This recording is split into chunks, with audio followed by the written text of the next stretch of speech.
Gaia, oggi un'ottima condotta del Parma che si sta rilanciando dopo il periodo non positivo, adesso sono 3 vittorie consecutive. Sì, devo fare i miei complimenti alla mia squadra per come siamo entrate in campo, che con l'appiglio mentale giusto e sapendo che comunque la partita era molto difficile. Il tuo gol, che avevi cercato peraltro anche in precedenza, è arrivato dopo una giocata direi travolgente di Kelly Gagò. Sì, sono molto contenta anche per la mia compagna che mi ha fatto un grande assist e siamo riuscite a far entrare la palla. Grazie. Mister, ti abbiamo sentito dare indicazioni anche con un grande tono di voce, è un po' il tuo stile, ma ti è piaciuta nel complesso la tua squadra oggi? È stata una partita gestita dal primo all'ultimo minuto, questo sicuramente, nel senso che la partita è stata sempre in controllo del Parma.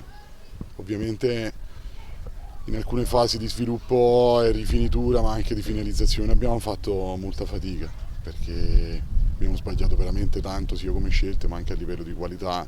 Il risultato poteva essere un pochino più rotondo e poi queste partite, come ci è successo anche all'andata, se non le chiudi le lasci aperte e da un momento all'altro si possono riaprire, quindi questa è una cosa che una squadra forte che vuole ambire a fare bene non deve fare, però ovviamente mi prendo questa vittoria molto volentieri, terza vittoria consecutiva.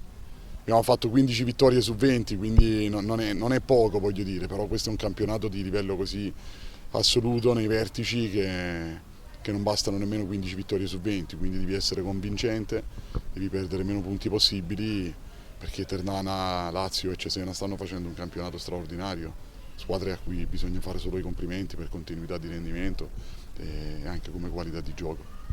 Tutto però è rimasto invariato su in vetta. Il Parma ha ritrovato slancio, ha il dovere di continuare a credere in quell'obiettivo.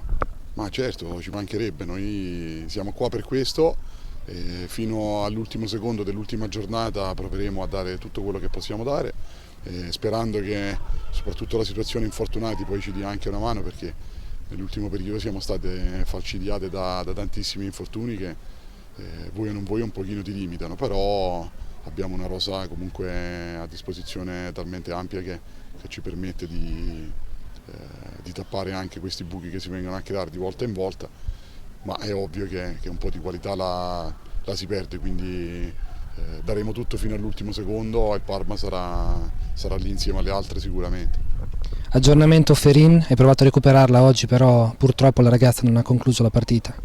Ferin mancava da quasi 3 mesi, oggi eravamo in previsione di farle fare un quarto d'ora, 20 minuti per ridarle un po' di minutaggio e purtroppo ha avuto un problema alla caviglia sulla stessa gamba dove si era fatta male il ginocchio, probabilmente non ha appoggiato benissimo. Speriamo non sia nulla di grave, che non ce la tenga ancora per parecchio fuori, perché di Caterina ne abbiamo bisogno come l'acqua nel deserto.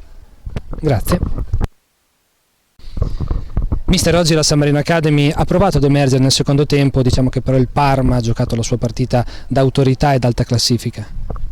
Sì, diciamo che siamo due società che hanno approcciato alla stagione con possibilità nettamente differenti e nonostante questo io direi che tutta questa differenza siamo riusciti a non farla venire fuori così clamorosamente, no? Qui ricordo cadute illustri di avversari illustri con cadute molto molto pesanti e dolorose, e invece c'è un San Marino che esce a testa alta dando dimostrazione ancora una volta di essere una squadra molto forte sul pezzo, che è cresciuta tantissimo nelle ultime settimane, negli ultimi mesi insieme.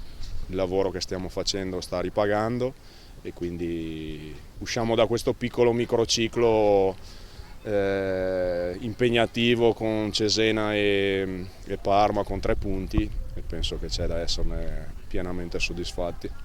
In questo momento c'è un po' un equilibratore, nel senso che dopo la grande euforia del Cesena oggi la squadra non deve deprimersi perché la lotta a salvezza rimane apertissima.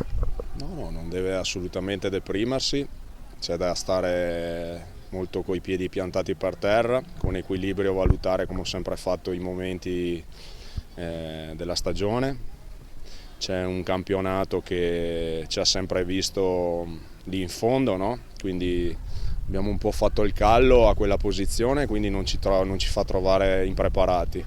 Ci sono società che ci stanno finendo adesso dentro, dopo un periodo in cui magari non ipotizzavano di esserci, e il nostro obiettivo è quello di tirare giù più squadre possibili, perché più bagarre c'è e più, secondo me, c'è possibilità di raggiungere l'obiettivo, e noi facciamo il nostro percorso, andiamo avanti.